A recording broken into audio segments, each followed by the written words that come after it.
झूठा प्रोपेगेंडा के अलावा कुछ नहीं कर रहे हैं। इसलिए ये चुनाव लूट चुनाव था और लूट चुनाव का ही परिणाम आपको दिखाई दे रहा है। और भारतीय जनता पार्टी के लोग जीत गए हों, लेकिन चेहरे से वो खुशी नहीं दिखाई दे रही जो जीत की खुशी होती है। क्या एटा में सरकारी मशीनरी का दुरुपयोग किया गया? अरे एटा ये एक जिला नहीं, मैंने आपको कहाँ का उदाहरण दिया, मैंने मैनपुरी का उदाहरण दिया, जहां पर अभी अभी चुनाव हुआ। जो लोधी समाज का समाजवादी पार्टी का प्रत्याशी 4000 से ज्यादा वोटों से जीत गया था, उसे रात भर काउंटिंग चला करके 200 से कम वोट से हरा दिया। ये बैठे हैं चेयरमैन, न जाने कितने मोहल्ले बता सकते हैं जहां पर वोट नहीं डालने दिया, लोगों को निकलने नहीं दिया। तो क्या अधिकारियों की जिम्मेदारी भारतीय जनता पार्टी ने ये दी है कि जो मतदाता उसको वोट नहीं डाले? आपके तो इलीगल एटा में क्या केवल एक ही समाजवादियों का घर इलीगल है? हमें तो खुशी होगी जिस समय पर इलीगलों की बिल्डिंगों की गिनती होगी। सबसे ज्यादा इलीगल घर अगर किसी के निकलेंगे तो भारतीय जनता पार्टी के। तो क्या अब लोग सब विपक्ष इकट्ठा हो रहा है, लगातार देखा जा रहा है, चाहे बिहार से या यूपी से या। अब ये आगे की बात है, पहले ये लूट तंत्र बचाओ। लोकतंत्र बचाने के लिए आपका क्या अभियान है? केवल कोशिश रहेगी कि जिस तरीके से जनता समर्थन दे रही है उस समर्थन को और बढ़ाया जाए। तो ये बीजेपी को 2000 का प्री मैच मान के चल रही थी, तो अब 2024 का आपकी क्या रणनीति, समाजवादी पार्टी क्या रणनीति रहेगी? आप तो पढ़े लिखे बुद्धिजीवी हैं, मैं क्या कहूँ, बीजेपी क्या कहे, कम से कम आपको सच बताना चाहिए कि बीजेपी किस रास्ते पर है। आप कर्नाटक की जो हार हुई है भारतीय जनता पार्टी की, उस पर आपकी क्या प्रतिक्रिया? मैंने हालांकि दिया था प्रतिक्रिया, फिर भी दे दूं कि जो राजनीति नकारात्मक थी, नफरत भरी थी, भेदभाव की थी, झूठे प्रचार की थी, वो कर्नाटक के मतदाताओं ने खत्म कर दी। और ये भारतीय जनता पार्टी के लिए उल्टी गिनती की शुरुआत है। उत्तर प्रदेश में भी यही परिणाम होंगे। पिछली बार भी मशीनरी का जिस तरीके से दुरुपयोग हुआ, जिस तरीके से पैसा का दुरुपयोग हुआ, समाजवादी लोग अगर रोक ले जाते तो आज परिणाम उत्तर प्रदेश के दूसरे होते।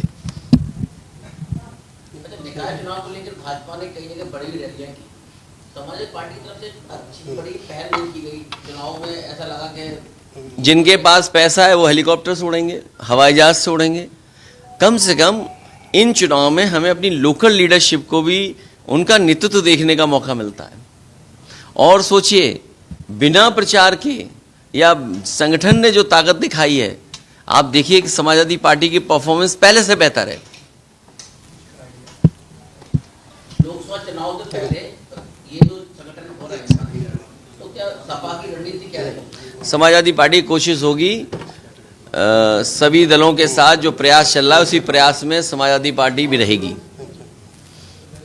यूपी की लूट देख लो, कर्नाटक तो बाद में जाना, और पहले तो एटा समझ लो आप, और आपसे बेहतर कौन समझेगा। हमें उम्मीद है कि प्रेस के लोगों को सच्चाई पता है। अगर हम एटा का ही जान लें, बहुत सारे मतदाता जो मतदान करना चाहते थे, ये जबरदस्ती उन्होंने वोट नहीं डालने दिया, और जो लोग वोट डाल भी आए और जब गिनती हुई है उसमें जो हथकंडे भारतीय जनता पार्टी अपना सकती थी वो हथकंडे अपनाए गए। केवल जीत, लोकतंत्र खत्म हो जाए, कानून खत्म हो जाए, नियम खत्म हो जाए, जो हमें अधिकार मिले वो खत्म हो जाए, उसकी किसी की परवाह नहीं है भारतीय जनता पार्टी को। भारतीय जनता पार्टी का लक्ष्य केवल जीत है, चाहे उसमें उन्हें कोई भी हथकंडा अपनाना पड़े। यहाँ पर बड़े पैमाने पर शिकायत है समाजवादी पार्टी के जिन मोहल्लों में मतदान होना था, ज़्यादा मतदाता रहता था, पुलिस फोर्स लगा करके मतदान होने नहीं दिया। और आपसे बेहतर कौन जानेगा, आपको वो समय भी याद होगा जिस समय एमएलसी का पर्चा फाइल नहीं होने दे रहे थे, समाजवादी पार्टी के प्रत्याशी के कपड़े फाड़ दिए गए थे। केवल एक जगह नहीं, पूरे प्रदेश में एमएलसी के चुनाव में पर्चे नहीं भरने दिए, पर्चे भर लिए तो ज़बरदस्ती सरकार से इतना दबाव बनाया कि अपने पक्ष में माहौल बना लिया, अपने पक्ष में मतदान करा लिया। उससे पहले ब्लॉक प्रमुखी हुई, जिला पंचायत हुई, वो आपने देखी क्या तांडव, किस तरह का कानून और किस तरह से अधिकारियों ने भारतीय जनता पार्टी के कार्यकर्ता बनकर के काम किया। जो अधिकारी हैं उनकी कहीं न कहीं ये जिम्मेदारी बनती है कि जो संविधान में और जो नियम हैं, जो कानून है, उसके तहत तो चलें। लेकिन इधर भारतीय जनता पार्टी ने अधिकारियों को भी अपना पार्टी का सदस्य बना दिया है। जो भारतीय जनता पार्टी कहेगी वही कानून है। अभी मैं बेवर के लोगों से मिलकर आया, जो पार्टी का जीत गया सदस्य, चेयरमैन जो बन गया, उसे बैठाया और सर्टिफिकेट दूसरे को दे दिया। मैनपुरी में कल मैं खुद 11:40 पर, उससे पहले मैंने जिलाधिकारी महोदय से कई बार बात की। बोले न्याय होगा, बिल्कुल नियम से काउंटिंग होगी। और वहाँ पर एक एक कार्यकर्ता कह रहा था बेईमानी होगी, बेईमानी करेंगे, भारतीय जनता पार्टी को जिताएंगे। मेरी लगभग 8 या 9 बार डीएम मैनपुरी से बात हुई। जब मुझे लगा कि ये जिलाधिकारी कुछ नहीं कर सकते, मैंने जानबूझ करके कोशिश की कमिश्नर से बात करूं। पहली बार किसी कमिश्नर से मैंने बात की। मैंने कमिश्नर से कहा कि मैनपुरी में बेईमानी हो रही है। कमिश्नर ने कहा मैं दिखवाता हूं। 11:40 की बात है। उसके बाद वहां के पुलिस के बड़े अधिकारी से बात हुई। बड़ा अधिकारी कह रहा है कि मुझे डर है इस बात का कि पत्थरबाजी रात में ना हो, कहीं जनता भड़क न जाए। तो मैंने उनसे कहा कि समाजवादियों का ये चरित्र नहीं रहा है। और फिर प्रशासन ने पुलिस लगा दी। मैं समझ गया उसी समय कि रिजल्ट क्या होने वाला है। सोचो इस सरकार में आईजी, कमिश्नर, डीएम और सीडीओ बेईमानी कर रहा हो। डालने दो, वोट डालने आए तो पुलिस लगा दो। रामपुर की वो नंगी तस्वीरें आपने नहीं देखी क्या, पुलिस में जहां वोट नहीं डालने दिया। तो भारतीय जनता पार्टी ने लोकतंत्र की हत्या कर दी है। अब लोकतंत्र नहीं बचा, आज़ादी नहीं है। पाबंदियां और केवल झूठ बोलना, भारतीय जनता पार्टी से ज़्यादा झूठ और अच्छा झूठ कोई नहीं बोल सकता। केवल प्रोपेगेंडा पे चल रहे हैं। हिटलर के ज़माने में केवल एक मंत्री हुआ करता था, प्रोपेगेंडा मिनिस्टर। लेकिन ये सरकार में पूरे के पूरे लोग, ऊपर से नीचे बैठे लोग, झूठा प्रोपेगेंडा के अलावा कुछ नहीं कर रहे हैं।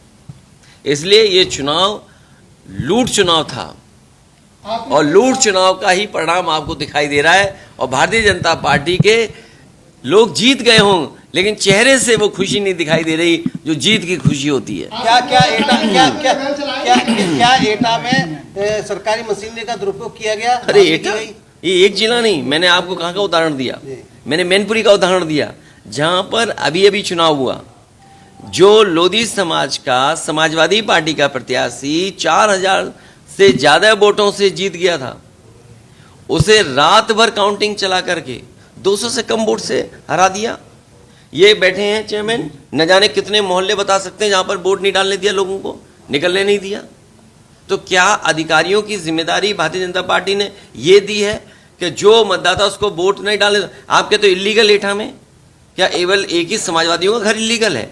हमें तो खुशी होगी जिस समय पर इलीगलों की बिल्डिंगों की गिनती होगी। सबसे ज़्यादा इलीगल घर अगर किसी के निकलेंगे तो भारतीय जनता पार्टी के। तो क्या अब लोग सब विपक्ष इकट्ठा हो रहा है, लगातार देखा जा रहा है, चाहे बिहार से या यूपी से या। अब ये आगे की बात है, पहले ये लूट तंत्र बचाओ। लोकतंत्र बचाने के लिए आपका क्या अभियान है? केवल कैसे कोशिश रहेगी कि जिस तरीके से जनता समर्थन दे रही है उस समर्थन को और बढ़ाया जाए।